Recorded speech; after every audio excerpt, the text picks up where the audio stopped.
熊猫带娃名场面，第一名爱宝。都说看见挨揍的一定是福宝，被两位爷爷宠成财阀公主，妈妈却一点也不惯着。人家明明是女孩子，却天天挨大比斗。爱宝本不粗暴，只是福宝3天不打上房揭瓦，都敢在妈妈头上拉青团了。背地里还有什么干不出来的呢？关键是他还蹭在妈妈的头上，这都不打还成何体统？第2名程大。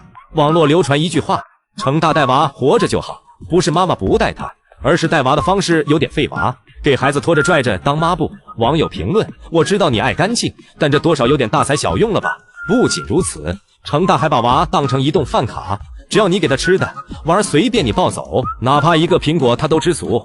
但程大可是演技实力派，为了心安理得拿到吃的，他必须在饲养员面前展现出自己的母爱。当奶妈不在的时候，熊娃4脚长天的躺在地上，他却心里只想着怎么拿到吃的。而当听见奶妈过来的动静后，他赶紧抱起娃，做出一副慈爱的面孔，但下一秒却直接被戳穿，放下孩子就去喝盆奶了，真是一位佛系妈妈呀。第3名柯林。柯林耍娃真是一绝呀，我们的萌萌儿在柯林干妈的带领下，估计都锻炼出钢筋铁骨了。萌兰看见干妈上坡去了，也跟着后面往上爬，本以为柯林会拉他一把，没成想到撩着萌兰一顿狂甩，来回荡漾几下就丢了出去。萌兰果真是好性格，又费尽力气爬上陡坡。本来干妈在玩自己的，看见萌兰上来后，却又把萌兰当玩具，拽着她又给往沟里丢。萌兰没有丝毫反抗的能力，身体柔软的有点吓人。一位阿姨大喊不要上去，不要上来！大熊猫的世界我们还真是搞不懂，估计抗摔的能力就是从小锻炼出来的吧。第3名毛毛。说到毛毛，可能有人不认识，但大家都看过这段视频。这是梅兰肉肉小时候趴在干妈怀里喝奶的画面。什么叫生无可恋？什么叫身体被抽空？毛毛干妈的表情中都是答案。梅兰肉肉也是出了名的吃货，如今已经重达300斤，坐稳熊猫界大姐大的地位，走起一哪会儿胳膊都抡起风火轮了。第4名兰香。在众多熊猫妈妈当中，兰香是最吃香的，一只手抱着娃，一只手努力干饭，嘎嘣脆的声音吃得太香了，更是过上了衣来伸手饭来张口的生活。饲养员直接把竹笋喂到嘴边，兰香张大了嘴巴就好，只是一阵阵啊啊的声音，让人听了着实笑不活了。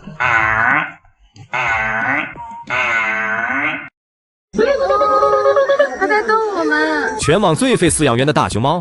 第5名花花。别看花花小巧可爱，行动缓慢，比较好带，但往往是这样，其实就越费饲养员，因为它需要被特殊照顾。正常来说，谭爷爷只需要在一个地方钓猫，熊猫们会主动跑过来吃，而谭爷爷却要给其他熊猫喂饱后，还得给花花单独开小灶，收猫回家。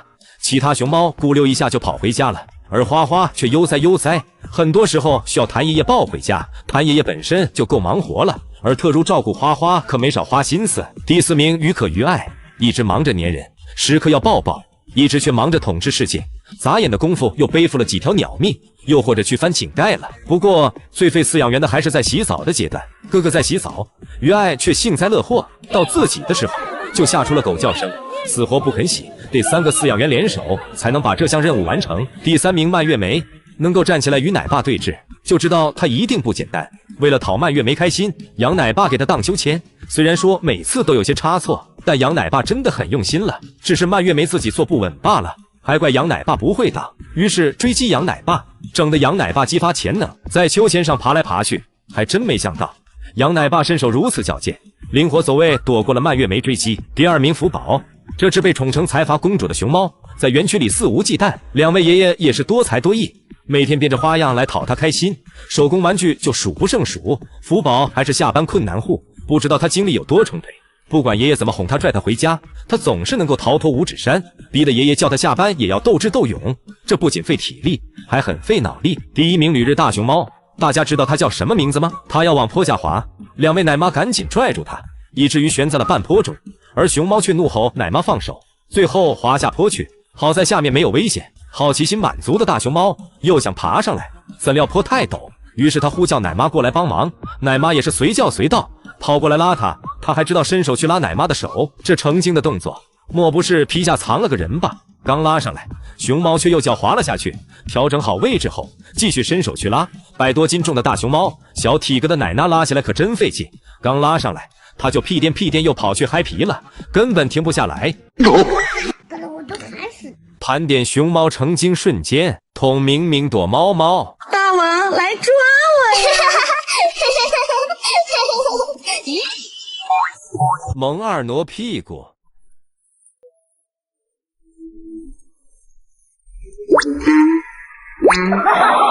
月月抠屁屁。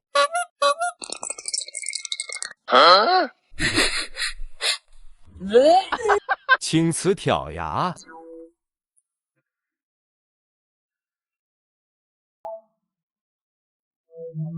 鼓鼓黏鸟。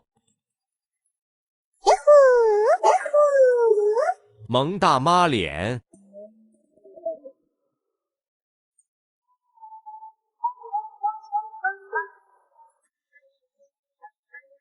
结帮坐姿。你别笑！丁丁站立。如果不是亲眼所见，我是万万不敢相信的。鱼宝站立。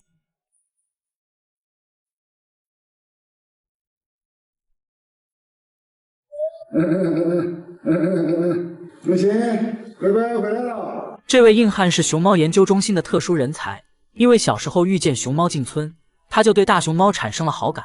但没有文凭的他，从事了9年的清洁工。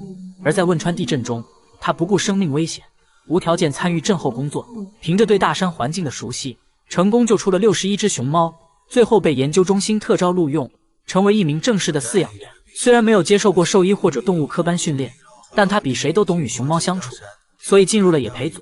他的名字叫牟世杰，家住四川汶川卧龙镇的一个小村里，从小在深山里长大。一次熊猫进村，牟世杰去看热闹，却从那一刻起，他彻底喜欢上了熊猫，从此以后就成了熊猫的骨灰级粉丝。本身离基地很近，于是他经常去看大熊猫。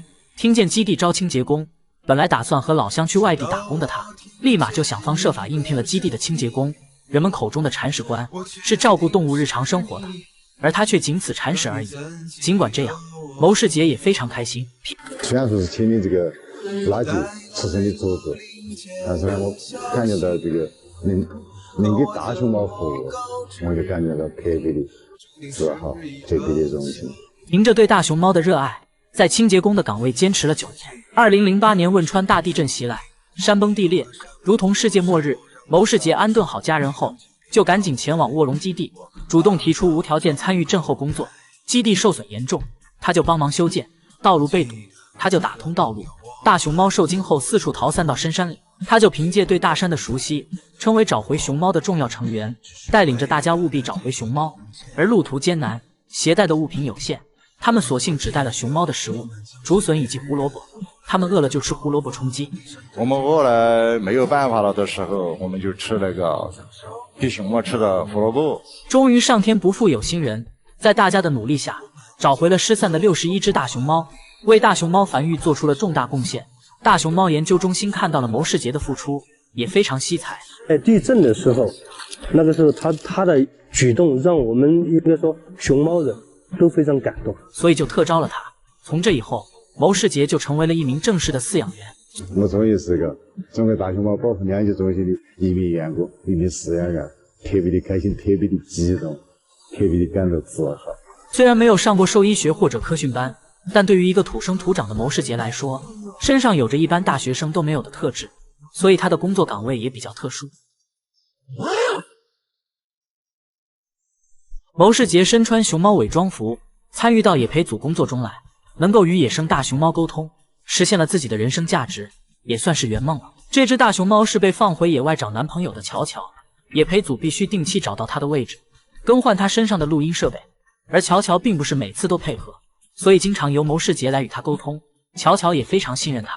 牟奶爸与很多熊猫关系都非常好，就连福宝的奶奶龙星也非常享受牟世杰的照顾，平时给熊猫喂完食物就来一套背部按摩疗法，大熊猫吃药会吐出来，他就用给儿子喂药那一套。然后要准备很多很小型的苹果，第一个有药物的给他嘴进嘴巴，然后马上一个没有药的苹果又给他过去。相信这种方法大家都会感觉很亲切。牟世杰本来有2个儿子，而大儿子却在一场病痛中离去，小儿子则受他影响，也非常喜欢熊猫，努力成为了一名饲养员，如同古代武士一样，世世代代守卫着大熊猫。金虎今天又被飞云揍了，还吓得奶妈一激动，赶紧劝飞云别咬了。一开始感觉金虎太可怜了，天天被飞云欺负，但今天看到事情的经过后，瞬间感觉是金虎欠揍了。刚开始飞云趴在门边上睡觉，金虎却从门缝探出嘴筒，把飞云给吵醒了。飞云就用爪子驱赶金虎，好不容易睡个美容觉，刚躺下去做个美梦开始，就被金虎给吵醒了。众所周知，很多人都有起床气，更何况大熊猫了呢？它们本身就有领地意识，而金虎还特别调皮，仗着隔了一扇门，就不停地探头又缩回去。要不是飞云脾气是家族里最好的，早就把金虎揍了。飞云躺下继续睡觉，金虎却老是来打扰。飞云表示不想理他，但金虎今儿皮子可能痒了，非要做个含熊精。怎料下一秒被飞云逮住机会，一口咬住金虎，随后一顿拉扯，疼得金虎哇哇大哭，求飞云小姨口下留情。奶妈看见这情形，赶紧也来劝飞云放手。飞云也比较听奶妈的话，停止战斗。当飞云再次来到门后时，对面的金虎早已跑不见了，估计是被吓尿了。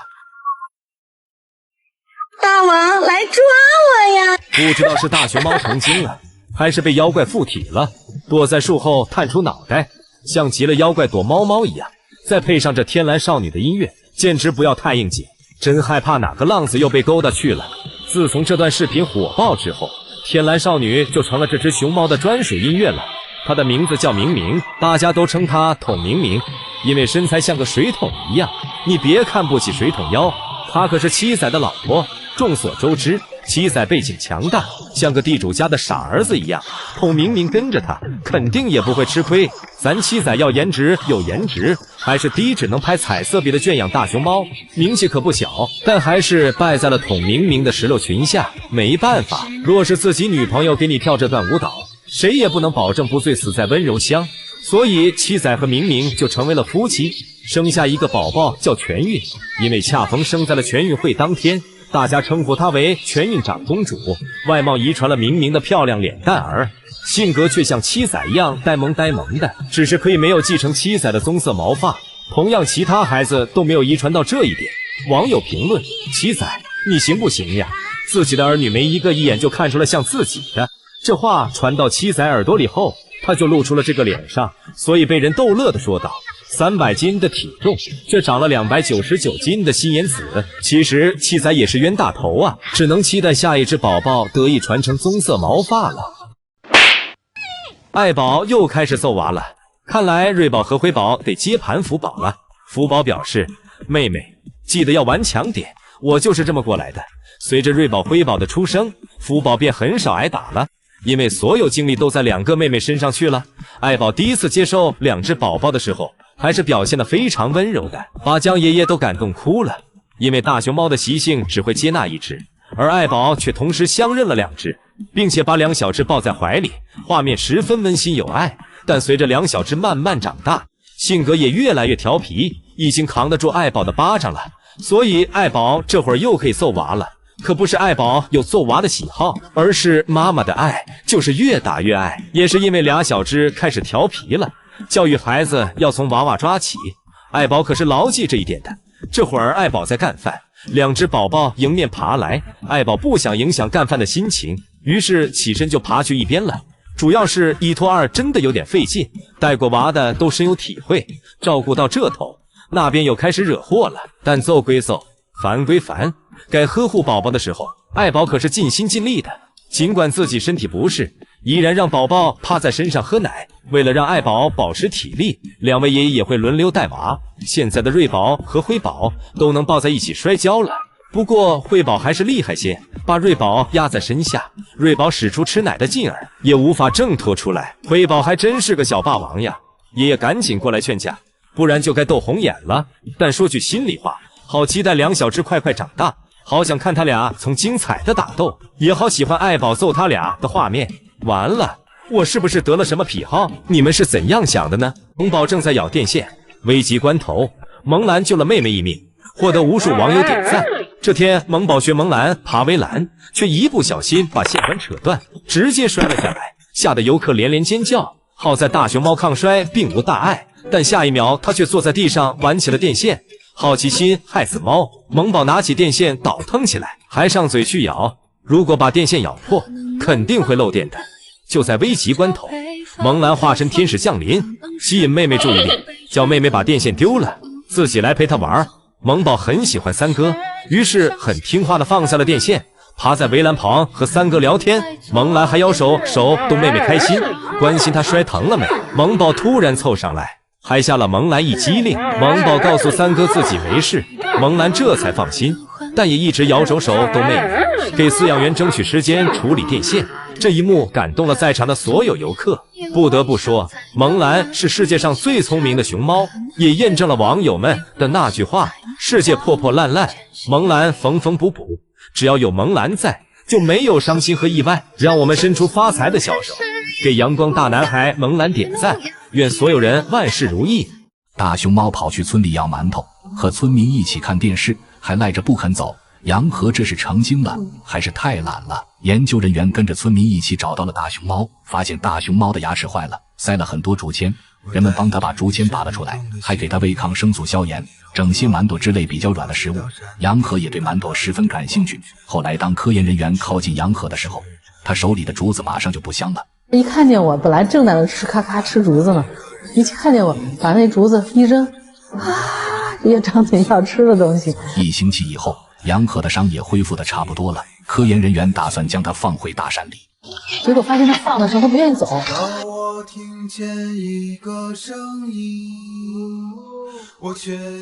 看着最终离去的背景，研究人员还些许不舍得，特别是潘教授和吕植，一副依依惜别的表情。但令人意外的是，杨和只是出去逗留一圈。当吕植做完笔录从屋里出来，发现一群人正在看电视，而其中最耀眼的是一只大熊猫。杨和竟然不声不息的正在和村民看电视，这可把大家给逗乐了。就把那个磁带弄成快进线，然后又停，然后又把磁带导出来。在这个过程中间，全体工人就哈哈大笑，越笑他越高兴越来劲。第二天早晨，吕植被食堂大师傅叫醒，说你的大熊猫又闯祸了。吕植赶紧爬起来去看，发现杨和把一大堆面粉洒落在地，而他却坐在面粉中间，还把发面往手上糊，然后用舌头去舔。吕植看了也是哭笑不得，而杨和却自己扒奶，悠哉悠哉地吃起了东西。等他吃饱喝足之后，研究人员给他麻醉了，开车送去了很远的大山里，那里才是大熊猫正真的家。但脖子上的无线电圈随时可以看到杨和的状态，显示他自由自在的生活着，直到寿终正寝。把暮云喊回来吧。你没听错，这是大熊猫发出的原声，它的名字叫初心，不仅能听懂人话，还能与奶妈无障碍对答。你是暮云还初心呢？初心呢？都说东北人爱唠嗑，然而东北的熊猫也一样。好不好吃啊，初心？初心，初心，好不好吃？好吃啊！没了啊！再玩会儿去。没了，玩会儿去。不给了，再给吃多了啊！哎，去吧，玩会儿去吧。前有金虎，后有初心。最奇妙的是，初心的父亲与金虎是亲兄弟，所以初心是金虎的侄女。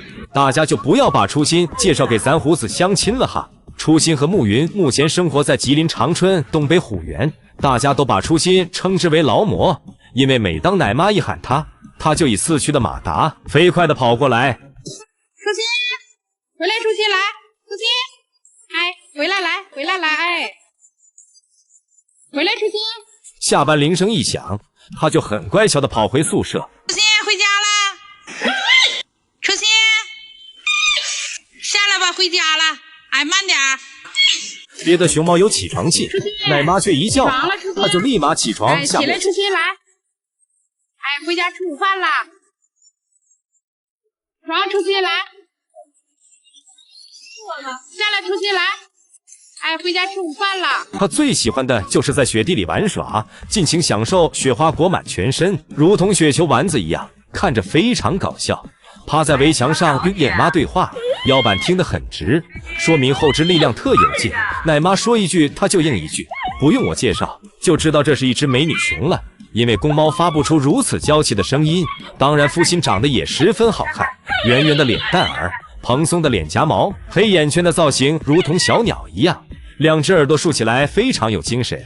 希望更多的人认识他并喜欢他，也期待它给大家带来更多的欢乐。这是全网最会荡秋千的熊猫，它的名字叫雅俊，坐在秋千上，两只手抓住两边的铁链，保持平衡，身体发力晃动秋千，像极了人类的姿势。这是成精了吗？给人一种很惬意的画面。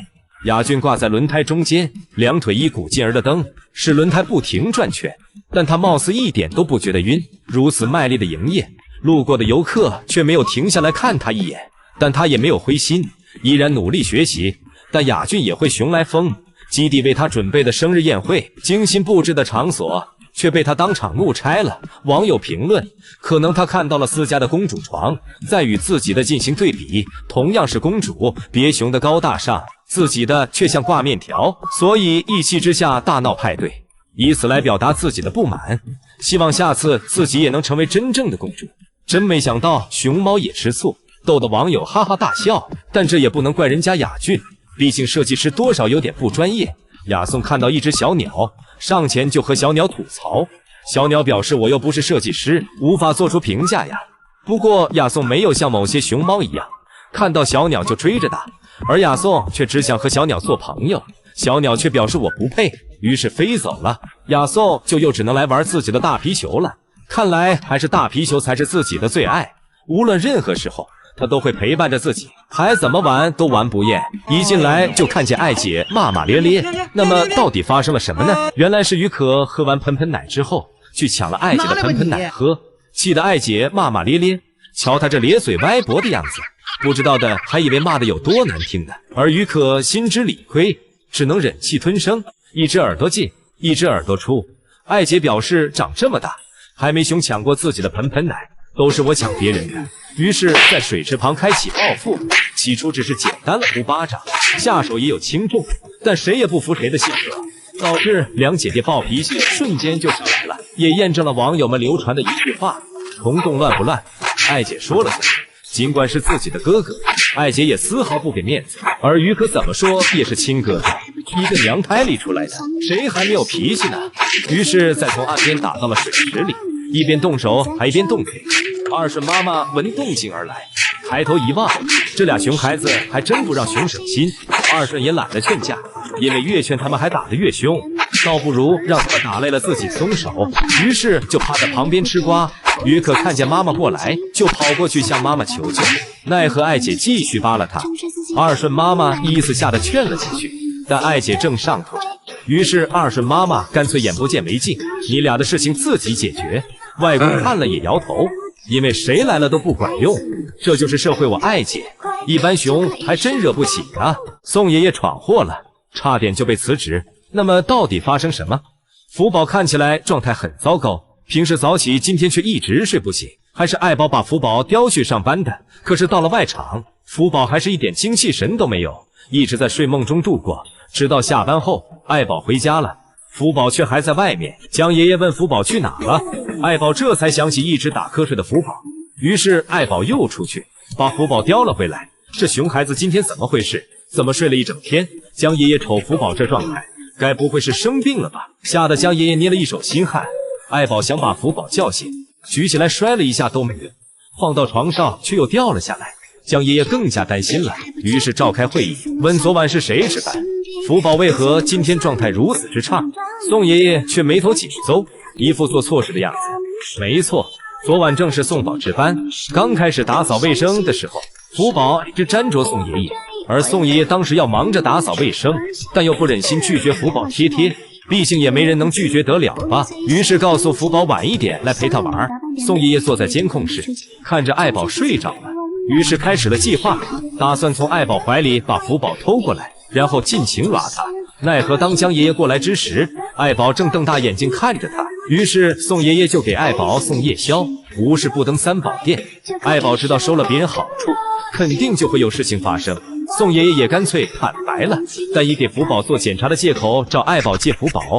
刚开始爱宝不信任宋爷爷，毕竟哪有大晚上做检查的，但在宋爷爷一顿狡辩之下，爱宝受不了宋爷爷唠叨，直接麻木了。福宝怪宋爷爷为何这么晚才来，自己都困了，但宋爷爷表示还很精神，于是对着福宝一顿耍，折腾了一晚上，所以导致福宝第二天只想睡觉。但考虑送爷爷也是因为爱福宝，毕竟这份工作需要的就是对熊猫的热爱，才能更好的照顾大熊猫，所以就没计较下去了。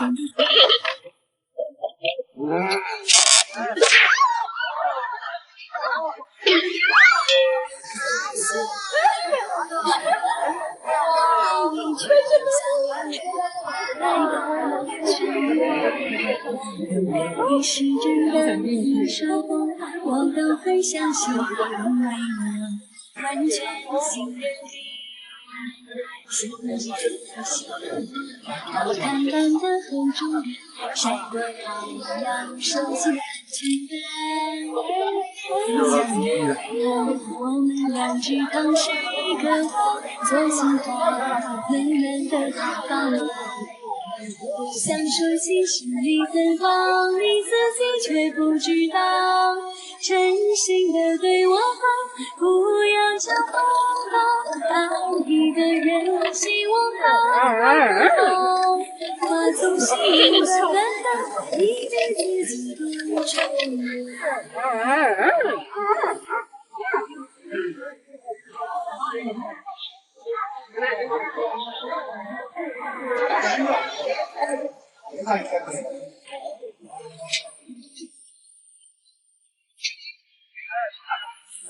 随便的你说的，我都愿意。难做的事，我都会相信，因为我完全信任你。是你的手掌头是什么？都觉得是。两位爷爷把青团抹在熊猫宝宝身上，大家知道是为了什么吗？因为今天是瑞宝、辉宝跟妈妈见面的日子，从此以后就跟着妈妈爱宝一起过日子了。第一次见面，得让爱宝对两只宝宝的气味熟悉，所以把青团抹在宝宝身上，正是让爱宝认孩子的一种方式。两位爷爷端着宝宝送去了爱宝房间。刚开始，两位爷爷非常担心爱宝不认这辆孩子，因为野生大熊猫发现宝宝身上有陌生的气味，就会选择遗弃。辉宝、瑞宝当然不能没有妈妈，两只小熊在静静等待。爱宝走进来一看，哎呀，两只小熊，一开始不是说好我来生，两位奶爸来带吗？真是两个老六呀！好在爱宝母性极强，接受了两只宝宝，将爷爷十分感动，禁不住的湿润了眼眶，因为从这一刻起，两只宝宝才正式拥有母爱了，熊生也会更加精彩。爱宝把两只宝宝带在身边睡觉，画面十分温馨。当然，两位爷爷也是很尽职的，在爱宝带娃期间，他们会轮流24小时值班，让爱宝过上衣来伸手、饭来张口的生活，导致爱宝逐渐圆润。网友评论爱宝：一胎生完是爱妃，二胎生完变张飞，背对着大家坐着，皮大衣都起褶皱了。看来得赶紧让瑞宝、辉宝快快长大，不然皮大衣里藏着的秘密就保不住了。逐渐人性化的一只熊猫。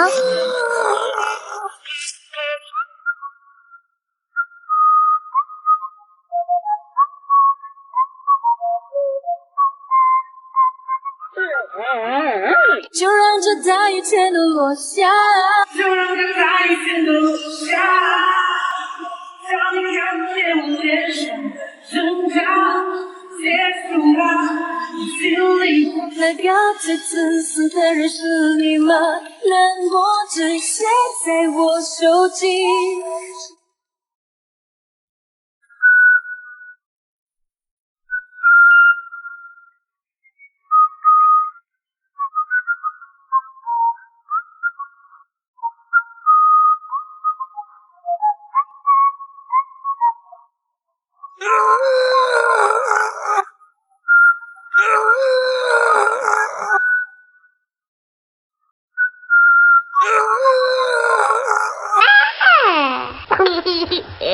盘点黑白团子治愈瞬间。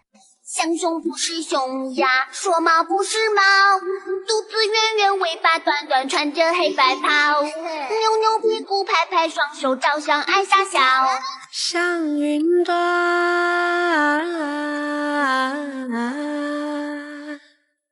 山那边。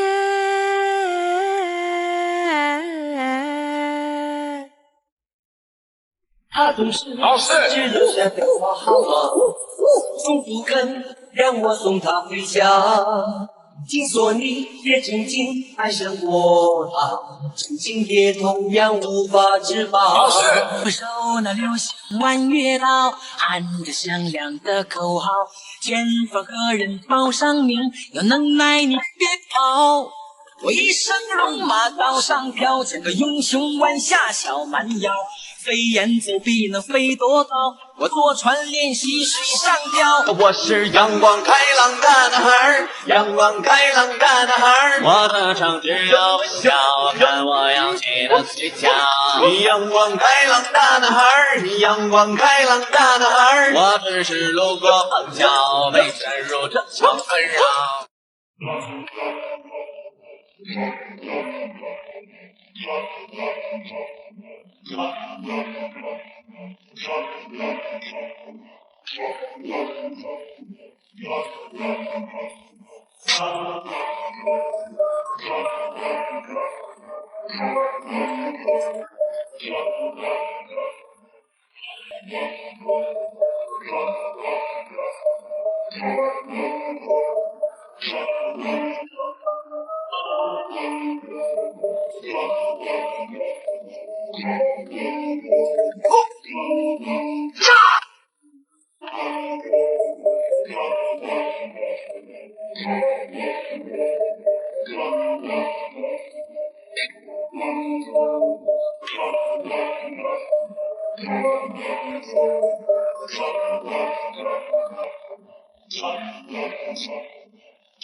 米兰家果真不养贤雄，但同样是一个爹的孩子。萌兰和花花的性格为何天差地别？花花小时候干架，被称为霸王花，看谁不惯上去就揍。萌兰小时候干架，人称战五渣，又菜又爱玩。花花出场萌翻众人，像熊不是熊呀，说猫不是猫，肚子圆圆，尾巴短短，穿着黑白袍。萌兰出场霸气外露，叱咤风云我有意闯，萬眾仰望。叱咤風雲我絕不需往後看。花花看見小鳥，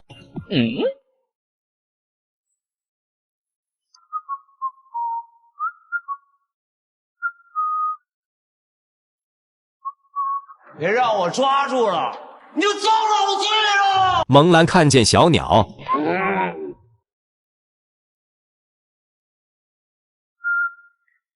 别让我抓住了，你就遭老罪了！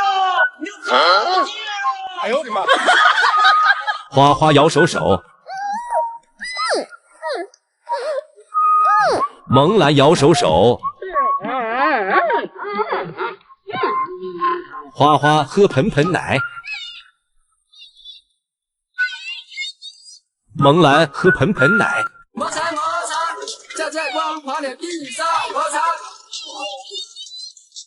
摩擦摩擦，站在光滑的地上摩擦。花花宠粉，给姨姨们招手打招呼。萌兰宠粉，叼着竹子全场送，还隔着玻璃与姨姨们贴贴。花花的玩具，捡起石头当成宝，抱在怀里不肯丢。萌兰的玩具，踩在脚下当脚垫，一言不合就越狱。